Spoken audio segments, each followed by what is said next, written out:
Hello and welcome to the Oil and Gas Report brought to you by Katch. Once again, we are coming to you from the floor of the Stampede grounds in Calgary. We're here for the Global Petroleum Show.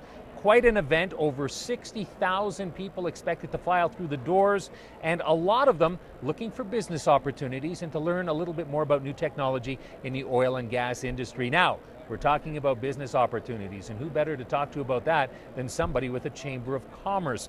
Joining us right now, we've got Norman Leach. Norman, thank you very much for being here. This. You are with the American Chamber of Commerce here in Canada. Right. Explain that to us.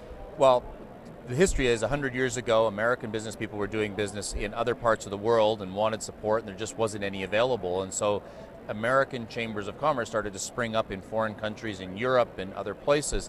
And the goal was always to increase bilateral trade between that country and the United States. So in Canada here, we now have an AMCHAM, an American Chamber of Commerce, and our job is to increase bilateral trade and investment. But now we're part of a group that includes 110 AMCHAMs in over 100 countries around the world. Okay. And so we provide access not just to the US market, but to China and Denmark and Montenegro, believe it or not.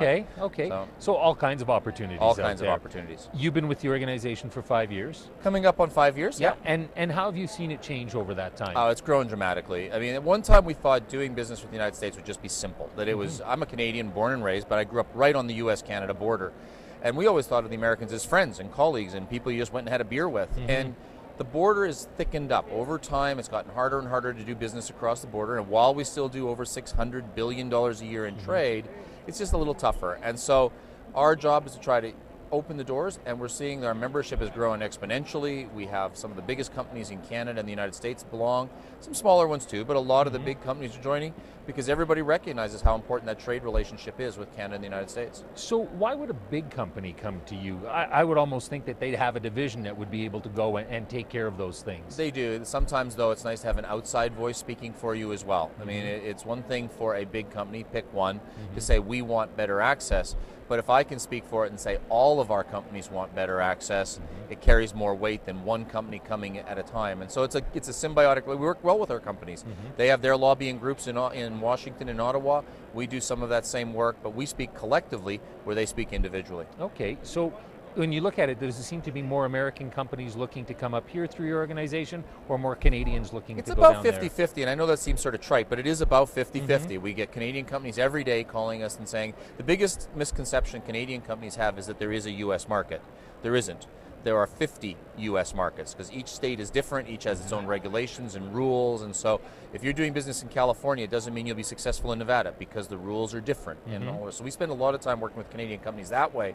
The reverse is that the American companies often think that working here is just like the United States. And of course there are enough differences, enough cultural differences and legal differences to make it a bit of a challenge. So many American companies, especially medium-sized ones, have a false start in Canada. They get here, they get a couple sales, and they can't understand why they can't reproduce that. And so we often work with them, showing them how to do it better the next time around. So what sort of things would you tell somebody? You know, they're trying to come into Canada. What sort of things would you say to them? I think one of the things that gets lost is just how big, especially here in Alberta and Western Canada, how big the market is and how sophisticated it is. I think sometimes companies will come here thinking that it's just like going to the neighboring state, or it's just like going to the town down the road. The problem is that we do have our own culture. I'm a Canadian, born and raised, and I know that Canada does business slightly different than the United States. And one of those things is that certainly here we're much more cooperative. We don't have that same cutthroat competition that can happen in some places in the United States. And people come here just expecting it to be cutthroat, and then someone says, here's my hand, let me show you how to do this. And they're going, yeah, that doesn't seem right. Yet Canadians want to do business that way. They want to know who you knew, what brought you here. So the sales cycle is often longer in Canada than it is in the United States. And I think that's one of the biggest things we work with American companies is just understanding how long the sales cycle can be here. Do you have to convince then Canadian companies to perhaps change the way they do business? If it's more competitive, more cutthroat in the States, do they have to ramp up and go that route? No, I think it's the exact opposite. I think I've done business in 30 different countries around the world, and the lesson is always, when in Rome, do as the Romans do. And so I think American companies have to adjust to the market reality here, and Canadian companies have to adjust to the market reality when they go there. So if Canadian companies are in the United States, yes, they have to ramp up. But I don't expect buyers here in Canada to change how they do their business the American companies have to change the way they do business. When they come up When here. they come up here. Right, right. Yep. Some of the biggest, what would be the biggest challenge that you face? I think it's the death by 1,000 cuts. There's never big things that separate Canada and the United States in doing trade, but it's little things. For example, let me just pick one out of the blue. Fortified cereals. The definition of a fortified cereal in the United States is different than the definition of a fortified cereal in Canada.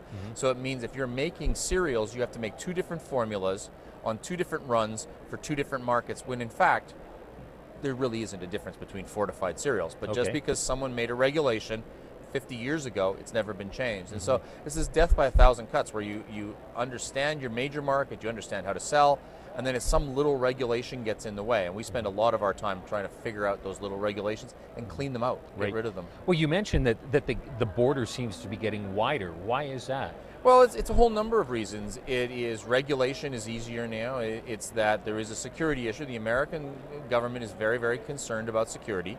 Canada, we take it a little less seriously. It doesn't mean we don't care about it, but it's a little less seriously. And the Americans have said, well, you know, we have to be careful of who's crossing our border. And so that just takes longer for trucks to cross, longer inspection times, all of those things. So we're trying to work where trucks can be inspected right in the plant where they're being loaded, they're checked, they're sealed, and then they move across the border seamlessly because they were qualified as far away from the border as we can get them qualified. So the border gets thicker, and there is a misunderstanding between Canadians and Americans, there's no question, in terms of sort of the long-term relationship, and I'm not sure how that defines. It's in all kinds of little things. It's just most Americans have no idea we're the largest energy supplier to the United States. We supply 19% of their energy, and yet consistently, if you ask who's the largest supplier of energy, Americans will say Saudi Arabia. So Canada hasn't done a great job marketing ourselves in Canada and telling the Americans how close we are, what great friends we are, and what great market we are in reverse. And we need to do better. Okay, excellent. Thank you very much for your time. Appreciate it. Thank you very Appreciate much. you spending time with us, Norman. Thank you. Appreciate it. We've been chatting with Norman Leach, who is with the American Chamber of Commerce here in Canada.